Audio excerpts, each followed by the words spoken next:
Et là également, il va falloir que vous m'expliquiez ce que c'est que ce deal à 12 000 milliards de dollars possible entre Washington et Moscou, entre Trump et Poutine, parce que si c'est vraiment effectif, la question se pose, est-ce que Poutine n'est pas en train d'acheter Trump et une Pax Americana sur le dos des Ukrainiens? C'est vraiment la grande question que je me pose, mais vous allez tout nous expliquer parce que moi j'ai pas tout compris. En tout cas, selon Volodymyr Zelensky, c'est important de le souligner, selon le président ukrainien, donc, les Russes auraient proposé aux Américains un accord de coopération donc économique d'une valeur de 12 000 milliards de dollars. Cet accord top secret serait baptisé Pacte Dmitriev, du nom de Kirill Dmitriev, qui n'est autre que le directeur du Fonds souverain russe, mais surtout un très proche de Vladimir Poutine. Il est à l'origine du fameux plan de paix russe en 28 points. C'est l'homme que vous voyez à l'écran, là, interviewé par les journalistes. Donc, selon le Wall Street Journal, article qui date déjà de novembre dernier, Américains et Russes se seraient retrouvés à Miami en septembre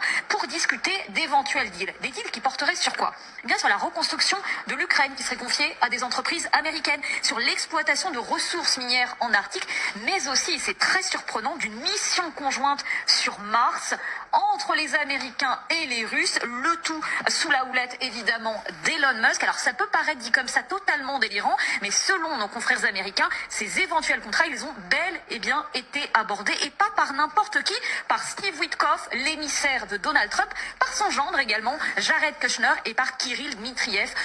Démontrez-moi que c'est pas bien ça. Démontrez-moi que c'est pas bien, qu'il y a un accord de business entre les deux plus grosses puissances du monde, j'exclus la Chine, deux puissances importantes, et autour de ce business que s'installe peu à peu une paix, une Pax russo-américaine dont pourraient bénéficier les Ukrainiens.